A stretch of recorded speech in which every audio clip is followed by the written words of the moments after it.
அறிவியலுக்கு Stephen Hawking செய்த பங்கு என்ன, அது இன்னமும் அந்த ஆராய்ச்சியில் எவ்வளோ முக்கியம் பங்கு வகிக்குது? அதாவது இயற்பியல்னாலே என்ன அர்த்தங்க, என்ன தெரியுமா? இயக்கங்களை பற்றி படிக்கிறதுன்னு அர்த்தம். இயக்கமே இல்லாத ஒருத்தர் இயக்கங்களை பற்றி அவ்வளோ ஆராய்ச்சி பண்ணியிருக்காருன்றது ஒரு மிகப்பெரிய விஷயம். இசைனா என்ன விஷயம்ப்பா? காதுகளால் நாம் கேட்டு ரசிக்கக்கூடிய ஒரு விஷயம். அதில் பெஸ்ட்டு இசைன்னு சொல்கிறதே சிம்பனிம்பாங்க. பீத்தோவன் சிம்பனிஸ்ன்னு சொல்லுவாங்க. பீத்தோவனுக்கு காது கேட்காது. இந்த மூணுத்தையும் ஒன்றா சேர்த்து ஒரு தியரி கொண்டாந்தாச்சு. நாலாவதாக ஒருத்தன் இருக்கான், அவன் தான் வில்லன். அவனை உள்ளே கொண்டு வர முடியல.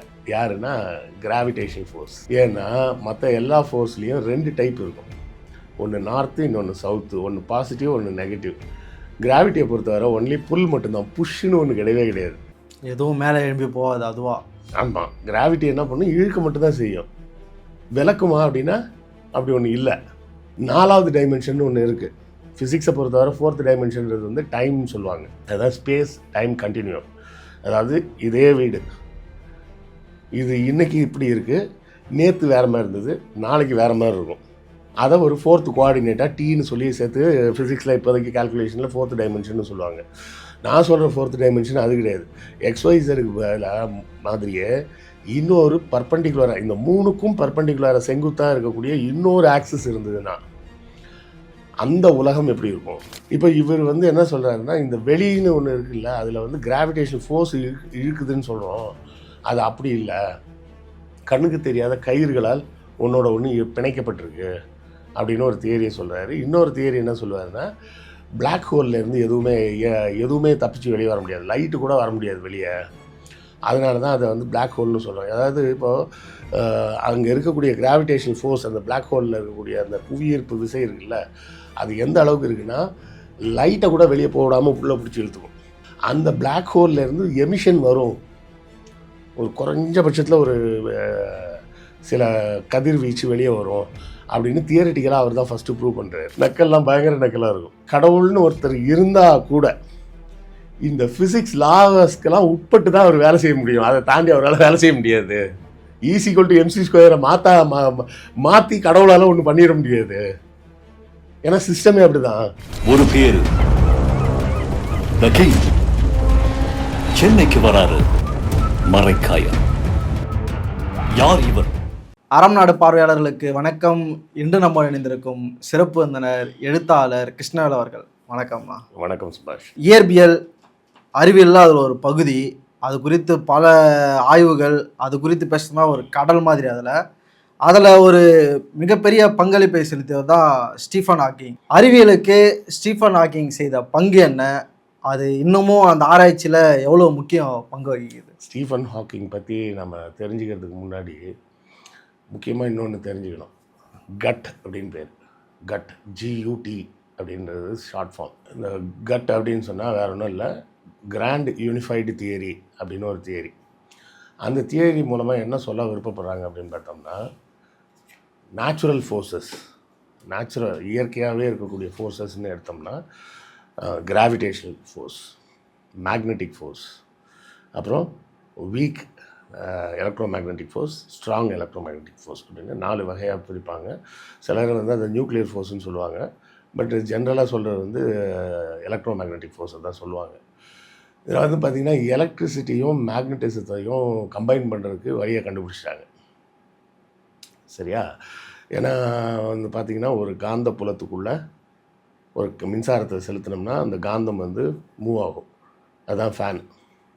இல்லைன்னா மாற்றி ஒரு காந்த புலத்தை ஒரு காயிலுக்கு நடுவில் வச்சு சுற்றினோம்னா அந்த காயிலில் மின்சாரம் வரும். அது நம்ம டைனமோன்னு சொல்லலாம். இல்லைன்னா தெர்மல் பவர்லலாம் அப்படி தான் பண்ணுறாங்க. என்னென்னா ஒரு பெரிய ஃபேன் இருக்கும், அந்த ஃபேனில் ஒரு மேக்னெட் அட்டாச் ஆகிருக்கும். இந்த ஃபேனில் வந்து தண்ணி வந்து அடிக்கும், தண்ணி அந்த டேமில் திறந்து விடுற தண்ணி. அப்போ அந்த ஃபேன் சுற்றும்போது மேக்னெட்டும் சுற்றும். அதை சுற்றி வச்சுருக்கிற காயிலில் கரண்ட்டு உற்பத்தி ஆகும். அந்த கரண்ட்டை வந்து நம்ம வீட்டுக்கு கொண்டு வந்துடுறாங்க. So electrical force, magnetic force, இதை ரெண்டுத்தையும் கம்பைன் பண்ணி ஒரு தியரி கொண்டு வந்துட்டாங்க. அது எலக்ட்ரோ மேக்னெட்டிக் தியரின்னு அதுக்கு பேர். அட்டாமிக் ஃபோர்ஸஸ் அப்படின்னு சொல்லக்கூடிய புரோட்டான், நியூட்ரான், அதோட ஈர்ப்பு விசைகள்லாம் இருக்குல்ல, அதையும் நீங்கள் ஓரளவுக்கு இந்த மேக்னட்டிசம், எலக்ட்ரிசிட்டி இதை வச்சு கம்பைன் பண்ணிடலாம். ஏன்னா அங்கேயும் பாசிட்டிவ் எனர்ஜி இருக்குது, நெகட்டிவ் எனர்ஜி இருக்குது. இது எல்லாத்தையும் கம்பைன் பண்ண முடியும். இந்த மூணுத்தையும் ஒன்றா சேர்த்து ஒரு தியரி கொண்டு வந்தாச்சு. 4வதாக ஒருத்தன் இருக்கான், அவன் தான் வில்லன். அவனை உள்ளே கொண்டு வர முடியல. யாருன்னா கிராவிடேஷனல் ஃபோர்ஸ். ஏன்னா மற்ற எல்லா ஃபோர்ஸ்லேயும் 2 டைப் இருக்கும். ஒன்று நார்த்து, இன்னொன்று சவுத்து. ஒன்று பாசிட்டிவ், ஒன்று நெகட்டிவ். கிராவிட்டியை பொறுத்தவரை ஒன்லி புல் மட்டும்தான். புஷ்ஷுன்னு ஒன்று கிடையவே கிடையாது. எதுவும் மேலே எழும்பி போகாது அதுவா. ஆமாம், கிராவிட்டி என்ன பண்ணும், இழுக்க மட்டும்தான் செய்யும். விளக்குமா அப்படின்னா அப்படி ஒன்று இல்லை. அப்போ அதை கொண்டு வந்து இதுக்குள்ளே ஃபிட் பண்ணுறது முடியல, இந்த கிராண்ட் யூனிஃபைடு தியரிக்குள்ளே. அப்படி கொண்டு வந்து ஃபிட் பண்ண வேண்டிய அவசியம் என்ன? அது பாட்டுக்கு தனியாக இருந்துட்டு போட்டுமே அப்படின்னு நம்ம நினைக்கலாம். அப்படி ஃபிட் பண்ணதுனால தான் நமக்கு இந்த கரண்ட்டை உற்பத்தி பண்ணுற டெக்னாலஜி இதெல்லாமே அதுலேருந்து தானே நமக்கு வருது. ஸோ ஒரு தியரிகளை ஒன்று சேர்த்து ஒரே தியரியாக கொண்டு வர முடிஞ்சா, எ theory that explains all forces அப்படின்னு இது ஐன்ஸ்டீன் காலத்துலேருந்தே ட்ரை பண்ணாங்க. ஐன்ஸ்டீனே ட்ரை பண்ணிட்டு முடியலன்னு விட்டுட்டார். இவர் பண்ணிட்டாரா அப்படின்னா கிட்டத்தட்ட பண்ணாருன்னு சொல்லலாம். இன்னும் யாரும் அதை பண்ணலை. ஃபிசிக்ஸ் படிக்கிற மாணவர்கள் யாராவது இதை பார்த்தீங்கன்னா, ஃபிசிக்ஸில் ஆர்வத்தோடு படித்து இதை மாதிரி ஒரு தியரியை கொண்டாட முடிஞ்சதுன்னா உங்களுக்கு நோபல் ப்ரைஸே கிடைக்கும். இதை வந்து நான் ஃபிசிக்ஸ் படிக்கிறப்ப நானும் ட்ரை பண்ணேன். டாடா இன்ஸ்டியூட் ஆஃப் ஃபண்டமெண்டல் ரிசர்ச்னு சொல்லிட்டு பாம்பேயில் இருக்குது. பிஎஸ்சி முடிச்சுட்டு நான் அங்கே போய் ஒரு 60 நாள் ஸ்பெஷல் கிளாஸில் ஜாயின் பண்ணியிருந்தேன்னா ஃபீஸ் கட்டிலாம் இல்லை. இந்தியா பூரா சேர்த்து மொத்தமாக ஒரு 40 பசங்களை செலக்ட் பண்ணுவாங்க. நம்ம தியரி எழுதி அனுப்பணும். அந்த தியரியை பார்த்துட்டு அவங்களுக்கு பிடிச்சிருந்தா கூப்பிட்டு சேர்த்துப்பாங்க. நான் வேறு ஒரு தியரி சொல்லியிருந்தேன். தியரிலாம் நல்லா தான் இருக்குது, ஆனால் ப்ரூவ் பண்ண முடியலன்னு சொல்லிட்டாங்கன்னு வச்சிங்களேன். நான் சொன்ன தியரி எப்படி சொல்லியிருந்தேன்னா, ஒவ்வொரு டைமென்ஷனுக்கும் ஒரு மினிமம் வெலாசிட்டி, மேக்ஸிமம் வெலாசிட்டின்னு ஒன்று இருக்குது. அதுதான் வந்து இந்த கிராவிடேஷனல் ஃபோர்ஸை டிஃபைன் பண்ணுறது. இப்போ நம்ம இருக்கிறது 3 டைமென்ஷனல் வேர்ல்டு. இன்னும் உயரம், அகலம், நீளம், இந்த 3 இருக்குது. X axis, Y axis, Z axis. அப்படி நேராக சொன்னோம்னா குழம்பிடுவாங்கன்றதுக்காக சொன்னேன். இப்போது 4வது டைமென்ஷன் ஒன்று இருக்குது. ஃபிசிக்ஸை பொறுத்தவரை 4th டைமென்ஷன்றது வந்து டைம்னு சொல்லுவாங்க. அதாவது ஸ்பேஸ் டைம் கண்டினியூம். அதாவது இதே வீடு, இது இன்றைக்கி இப்படி இருக்குது, நேற்று வேறு மாதிரி இருந்தது, நாளைக்கு வேறு மாதிரி இருக்கும்.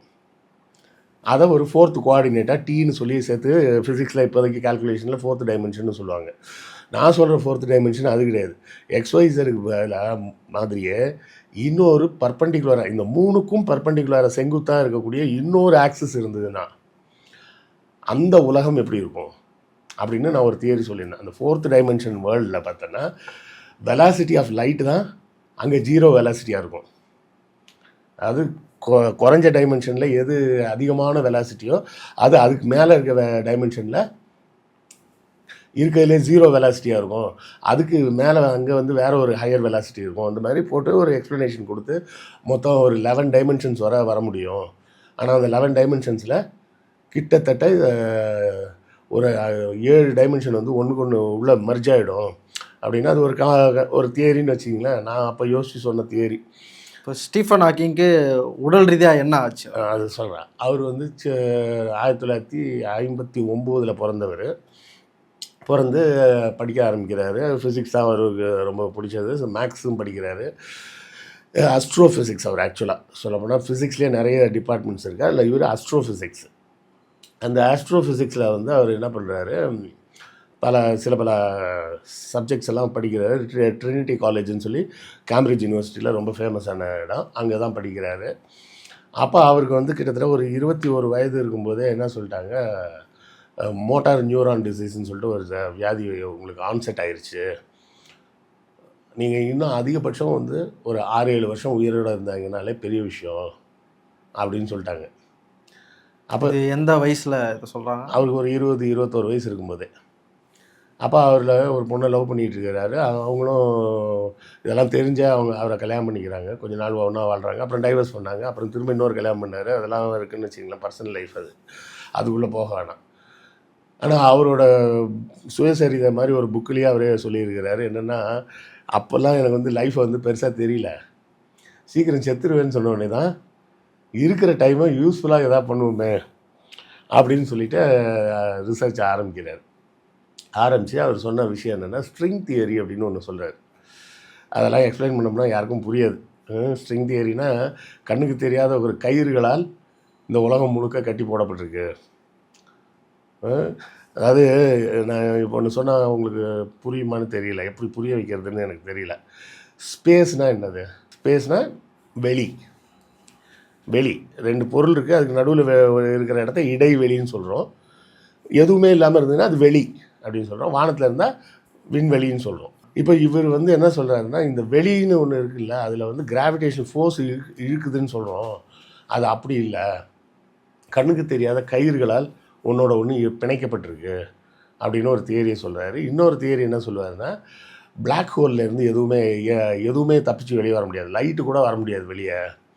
அதனால தான் அதை வந்து பிளாக் ஹோல்னு சொல்கிறோம். அதாவது இப்போது அங்கே இருக்கக்கூடிய கிராவிடேஷன் ஃபோர்ஸ், அந்த பிளாக் ஹோலில் இருக்கக்கூடிய அந்த புவியீர்ப்பு விசை இருக்குல்ல, அது எந்த அளவுக்கு இருக்குன்னா லைட்டை கூட வெளியே போடாமல் உள்ளே பிடிச்சி இழுத்துக்கும் அப்படின்ற மாதிரி அவர் ஒரு தியரி இருக்குது, பிளாக் ஹோல் தியரின்னு. அந்த பிளாக் ஹோல்லேருந்து எமிஷன் வரும், ஒரு குறைஞ்சபட்சத்தில் ஒரு சில கதிர்வீச்சு வெளியே வரும் அப்படின்னு தியரிட்டிக்கலாக அவர் தான் ஃபஸ்ட்டு ப்ரூவ் பண்ணுறாரு. இப்படி சயின்ஸை பொறுத்தவரை பல விஷயங்கள் அவர் ப்ரூவ் பண்ணியிருக்கார். முதல்ல என்னை வந்து ஈர்த்த இடம் அவரை வந்து நான் ரொம்ப லேட்டாக தான் தெரிஞ்சுக்கிட்டேன். அவரை வந்து நான் ஃபிசிக்ஸ் படிக்கும்போதே எனக்கு தெரியும் அப்படின்லாம் நான் சொல்லலை. அப்போல்லாம் அப்படி ஒருத்தர் இருக்காருன்னு கூட எனக்கு தெரியாதுன்னு வச்சிங்களேன். நான் படித்தது திருநெல்வேலியில். அங்கே ஸ்டீஃபன் ஹாக்கிங்லாம் நமக்கு இன்ட்ரடியூஸ் ஆகிற அளவுக்குலாம் ஒன்றும் பெருசாக தெரியாது. ஆனால் அப்போவே எனக்கு சயின்ஸ் ஃபிக்ஷன்ஸ்னால் ரொம்ப பிடிக்கும். ஐசக் அசிமோவ் அப்படின்னு ஒரு ரஷ்யன் ரைட்டர், அவர் தான் ரோபாட்ஸை பற்றி முதல்ல புக்ஸ் எழுத ஆரம்பித்தவர். அதாவது அவங்க எழுதுகிற புக்கெல்லாம் எப்படி இருக்குன்னு கேட்டோன்னா, சயின்ஸ் ஃபிக்ஷன் மாதிரி இருக்காது. அதை வந்து பாப்புலர் சயின்ஸுன்னு சொல்லுவாங்க. அதாவது சயின்ஸை எளிமையாக புரிய வைக்கிறது, அப்படின்றது தான் பாப்புலர் சயின்ஸுன்னு பேர். இந்த பாப்புலர் சயின்ஸுக்கு முன்னோடி முதல்ல எழுதினவர் அப்படின்னு கேட்டோம்னா யாருன்னா ஒரு ரஷ்யன் ஒருத்தர், யாக்கோப் பெரல்மான் அப்படின்னு பேர். அவர் எழுதின 2 புக்கை கூட நான் கூட தமிழில் வெளியிட்டிருக்கேன். அதில் வந்து ரொம்ப அழகாக எக்ஸ்பிளைன் பண்ணியிருப்பார். இப்போ ஒன்றும் இல்லை, நம்ம வைரமுத்து பாட்டு ஒன்று இருக்குல்ல, அழகிய நிலவில் ஆக்சிஜன் நிரப்பி அங்கே உனக்கு ஒரு வீடு செய்வேன் அப்படின்னு. ஃபிசிக்ஸ் லா படி பார்த்தோம்னா அப்படி ஒன்று செய்ய முடியாது. அதுக்கு எப்படி செய்ய முடியாதுன்னு அவர் பெரல்மான் விளக்கியிருப்பார். என்னென்னா, இந்த காற்றில் இருக்கக்கூடிய மூலக்கூறுகள் இருக்குல்ல, அது வந்து அதிகபட்ச வேகமாக 4000 மீட்டர், ஒரு செகண்டுக்கு 4000 மீட்டர் தூரத்துக்கு பயணம் பண்ணும். பூமியிலேருந்து ஒரு விஷயம் தப்பிச்சு வெளியே போகணும் அப்படின்னு சொன்னால் ஒரு செகண்டுக்கு 12,000 மீட்டர் வேகத்தில் போனால் தான் தப்பிக்க முடியும். அதனால் பூமியில் இருக்கக்கூடிய அந்த காற்றின் மூலக்கூறுகள் இங்கேருந்து தப்பிக்க முடியாது. ஆனால் நிலாவோட கிராவிடேஷன் ஃபோர்ஸில் நிலாவிலிருந்து ஒரு பொருள் தப்பிச்சு வெளியே போகணும் அதாவது இப்போ இப்படி புரிஞ்சுங்க, பூமியிலேருந்து ஒரு ராக்கெட் வந்து வெளியே போகணும் அப்படின்னு சொன்னால் 12 கிலோமீட்டர் ஒரு செகண்டுக்கு போகணும். ஆனால் நிலாவில் இருக்கிறது ஒரு ராக்கெட் கிளம்பி வெளியே வரணும் அப்படின்னா, அதாவது நிலாவோட புவியீர்ப்பு விசையிட்டு வெளியே வரணும் அப்படின்னா ஒரு செகண்டுக்கு 2 கிலோமீட்டர் ஸ்பீடில் போனாலே போதும். அப்போ 2000 மீட்டர் பெர் செகண்டு. காற்றின் மூலக்கூறுகள் 3000 மீட்டர் பெர் செகண்ட் போகும். அதனால என்ன ஆகும், அது நிலாவோட அந்த ஈர்ப்பு விசையிலேருந்து வெளியே போயிடும். நம்ம பூமியில் இங்கேருந்து நம்ம தரையிலேருந்து ஜம்ப் பண்ணுற தொலைவை விட நிலாவில் நம்ம எகிரி வச்சுன்னா இன்னும் அதிகமாக. ஆமாம். அப்போ காற்று பூரா தப்பிச்சு வெளியே போயிடுச்சு, அதனால நிலாவில் காற்று இல்லை அப்படின்றத எக்ஸ்பிளைன் பண்ணியிருப்பார். இது போல் அவர் வந்து ஒரு புக்கு தற்செயலாக நான் பார்க்குறேன், a brief history of time அப்படின்னு.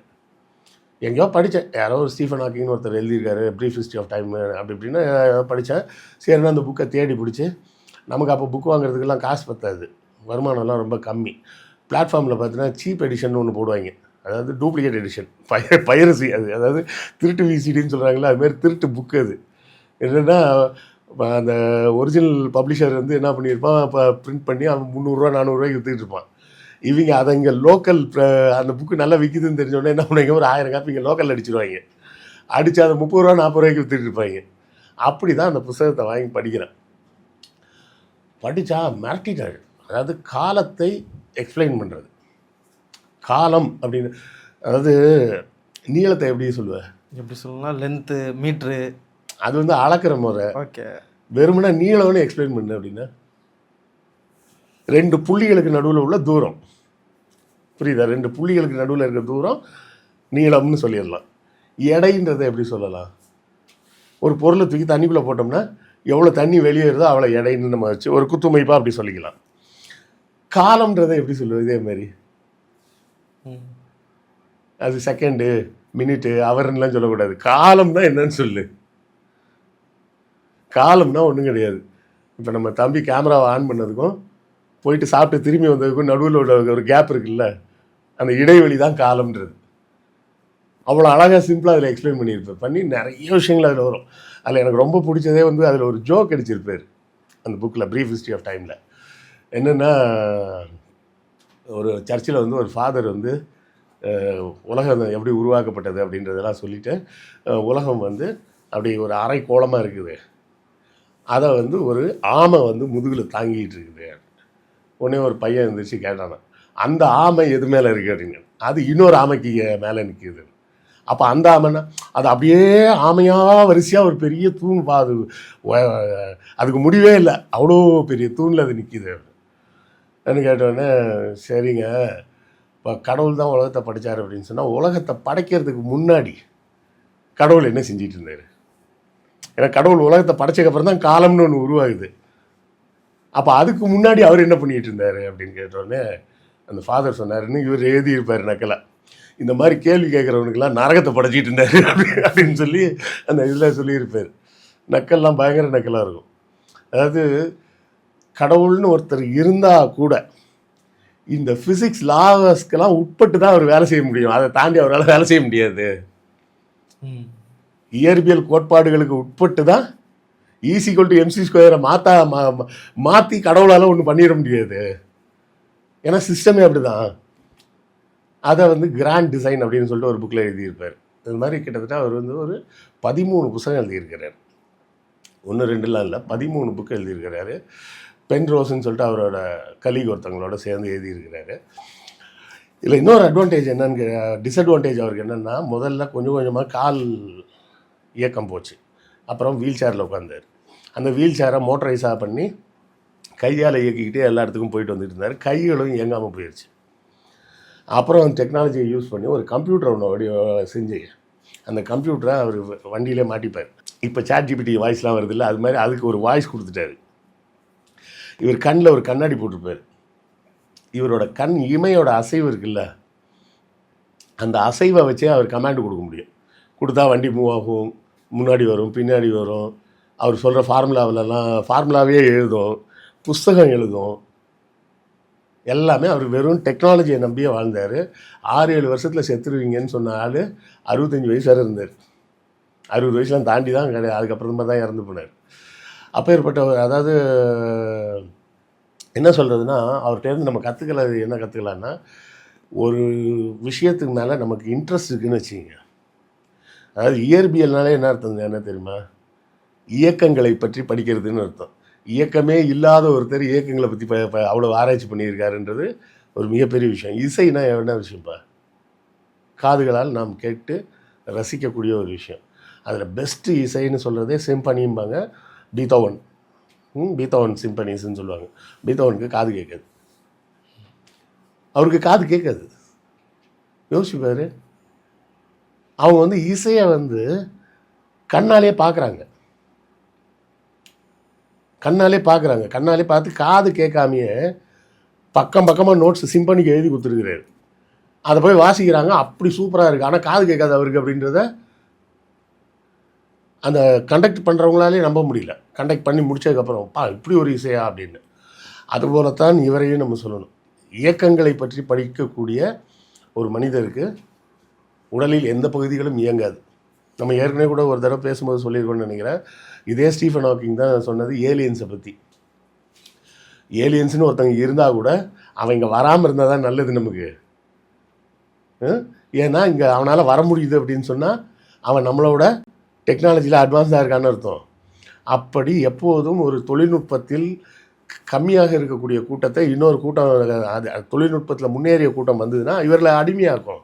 அப்படி ஏலியன்ஸ் வந்தால் நம்மளை மனித குலத்தை அடிமையாக்கத்தான் ட்ரை பண்ணுவாங்களே தவிர வந்து நமக்கு எல்லாத்தையும் கற்றுக் கொடுத்து நீங்களும் அட்வான்ஸாக வாங்க அப்படின்லாம் சொல்ல போகிறது இல்லை. அவன் வசதிக்கு நம்மளை வேலைக்காரனாக பயன்படுத்திப்பான். அதனால் ஏலியன்ஸ்னு ஒன்று இருந்தால் வராமல் இருந்தால் நல்லது. ஏலியன் கிட்ட சமூக நீதி கோட்பாடெலாம் எதிர்பார்க்க முடியாது. 2 விஷயம். அதாவது ஸ்டீஃபன் ஹாக்கிங்ஸ் புக்கை படிக்க ஆரம்பிச்சிங்கன்னா அறிவியல் மனப்பான்மையும் உங்களுக்கு வரும். 1. எல்லா புத்தகங்களுமே தமிழ்லேயும் இருக்குது. இப்போ தமிழில் எல்லாமே வந்துருச்சு. அதாவது என்னென்னா, ஒரு சில புத்தகங்கள்லாம் நீங்கள் படிச்சீங்கன்னு வச்சிங்களேன், படித்தோடனே அப்படின்னா அந்த படித்த ஷாக்கை விட்டு நீங்கள் வெளியே வர்றதுக்கு அதை உள்ளே போட்டு மைண்டை அசை போட்டுக்கிட்டு இருக்கிறதே ஒரு வாரம் அசை போடும். அந்த மாதிரி ஒரு புத்தகம். அப்போ கடவுளை பற்றி கேட்கும்போது அவர் என்ன சொல்கிறாருன்னா, கடவுள் இருக்காரா இல்லையான்னு எனக்கு தெரியாதுப்பா, இருக்க வேண்டிய அவசியம் கிடையாது. நம்பர் 1 இருக்கிற ஃபிசிக்ஸ் படி வச்சு கோட்பாடுகளை பற்றி பார்த்தோம்னா கடவுள்னு ஒருத்தர் இருக்க வேண்டிய அவசியம் கிடையாது. முதல்ல ஒருத்தர் ஒரு அவசியம் வேணும்ல. இப்போ யோசிச்சு பாருங்கள், உங்களுக்கே கேமரா பண்ண தெரியும், உங்களுக்கே எடிட்டிங்கும் பண்ண தெரியும், உங்களுக்கே வீடியோவும் எடுத்து போடுறது பேசவும் தெரியும்னு வச்சுக்கிங்க. அப்போ உங்களுக்கு வேறு யாராவது கூட தேவையா ஒரு வீடியோ ரெடி பண்ணுறதுக்கு? இப்போ நான் வந்தேன்னா எனக்கு வந்து கண்டிப்பாக தம்பி இல்லைன்னா என்னால் எனக்கு கேமராவை ஆப்ரேட் பண்ண தெரியாது. அப்போ எனக்கு வேணும். அப்போ உலகம் இயங்கக்கூடிய இயக்கம் இந்த கோட்பாடுகள் எல்லாத்தையும் வச்சு கணக்கு போட்டு பார்த்தா கடவுள்ன்ற ஒரு ஆளுக்கு வேலை இல்லை, எந்த வேலையும் செய்ய முடியாது. ஏன்னா எல்லாமே இயற்பியல் தத்துவங்களுக்கு உட்பட்டு தான் நடக்குது. அதை விட இன்னும் ரொம்ப தெளிவாக சொல்லுவார். கடவுள் இருக்காருன்னு நீங்கள் நான் நம்பணும்னா ஒன்று இந்த இயற்பியல் விதிகளுக்கு மாறாக ஒன்று நடக்கணும். உதாரணத்துக்கு நான் ஒரு டென்னிஸ் பேட் எடுத்து இப்படி பாலை தூக்கி போட்டு இப்படி அடித்தேன்னா பால் எங்கே போகும்? முன்னாடி தான் போகும். நான் இப்படி தூக்கி போட்டு இப்படி அடித்தா பால் முன்னாடி போகாமல் பின்னாடி போச்சுன்னு வச்சுக்கிங்க, அப்போ நான் ஒத்துக்கிறேன் வேறு ஏதோ ஒரு சக்தி இருக்குன்னு நான் ஒத்துக்கிறேன். இல்லை நான் அடித்தா எங்கேயும் போகாமல் பால் அங்கேயே நிற்கிது அப்படின்னு சொன்னால் நான் கடவுள் இருக்குன்னு ஒத்துக்கிறேன். ஸோ கடவுள்ன்றது இயற்பியல் விதிகளின்படி தேவை கிடையாது. அவர் வந்து கடவுள் மறுப்பு, சமூக நீதி, ஏற்றத்தாழ்வு, நால்வர்ண கோட்பாடு இதுக்குள்ளெல்லாம் அவர் போகல. ஏன்னா அதெல்லாம் அவருக்கு தெரியவே தெரியாது. நால்வர்ண கோட்பாடுன்னு ஒன்று இருக்குது, அதில் காலில் இருந்து ஒருத்தன் பிறந்தான், தலையில் இருந்து ஒருத்தன் பிறந்தான்ற கதையெல்லாம் அவருக்கு தெரியாது. அவருக்கு தெரிஞ்சது கிறிஸ்டியானிட்டி. அவருக்கு தெரிஞ்ச கிறிஸ்டியானிட்டி படி அவர் தெளிவாக சொல்லிட்டார், கடவுள் வந்து உலகத்தை படைப்பதற்கு முன் என்ன செய்து கொண்டு இருந்தாருன்னா, பின்னாடி அவனா வந்து இப்படிலாம் ஒரு கேள்வி கேட்பான், அவனை தூக்கி உள்ளே போடலான்னு நரகத்தை படைச்சாருன்னு நக்கல் அடிச்சிருப்பார். இன்னொரு இடத்துல நம்ம இயற்பியல் விதிகளை தாண்டி கடவுள்னு ஒருத்தர் இருந்தால் கூட அவர் பூமியில் வந்து வேலை செய்ய முடியாது அப்படின்றது தான் தெளிவாக சொல்லியிருப்பார். ஸ்டீஃபன் ஹாக்கிங்ஸோட புத்தகத்தை பற்றி இருக்கிறத பூரா வரி நம்ம சொல்லிகிட்டு இருந்தோம்னு வச்சிங்களேன், அந்த புத்தகத்துக்கு செய்யக்கூடிய நியாயம் கிடையாது அது. ஏன்னா நீங்கள் முதலில் படிக்கும்போது இப்போவே பார்த்தீங்கன்னா, இப்போ நான் சொல்லிட்டேன், இப்போ இன்னொருத்தர் வந்து Stephen Hawking brief history of time வாங்கினாருன்னு வச்சுக்க, முதல்ல அந்த பாதிரியார் எங்கே அந்த சாப்டர் இருந்தால் கண்ணு தேடும். ஸோ அதில் இருக்கக்கூடிய ஆச்சரியங்கள் காணாமல் போயிடும். ஸோ அதனால அந்த புத்தகங்களை பற்றி அவர்களே தேடி படிக்கட்டும். கிட்டத்தட்ட 13 டைட்டில் எழுதியிருக்காரு. அதில் கடைசி 3 டைட்டில் வந்து ஏற்கனவே எழுதின புத்தகங்கள்லேருந்து தொகுத்து வேறு கான்டெக்ஸ்டில் தொகுத்து கொடுத்துருப்பாங்க. ஒரே கட்டுரையாக தான் இருக்கும். மற்றபடி 10 புத்தகங்களும் அதுலேயும் இந்த கிராண்ட் டிசைன் ஒன்று இருக்குது. அதே மாதிரி a brief answers to the big questions அப்படின்னு, பெரிய கேள்விகளுக்கான சுருக்கமான விடை அப்படின்னு ஒரு புத்தகம். இந்த மாதிரி நிறைய புத்தகங்கள் இருக்குது, ரொம்ப அருமையாக இருக்கும். கண்டிப்பாக எல்லோரும் வாங்கி படிங்க. ஸ்டீஃபன் ஹாக்கிங் அவர் வாழ்க்கையில் என்ன செஞ்சாருன்றதை விட இந்த உலகத்துக்கு என்ன செஞ்சு கொடுத்துருக்கிறாருன்றதை படிச்சிங்கன்னா நாத்திக பாதைக்கு போவதற்கு உங்களுக்கு எளிமையாக இருக்கும், பெரியார் படிக்கிறத விட. அரங்கத்திற்கு வந்து பல்லவத்தில் மிக்க ரொம்ப நன்றி. நன்றி.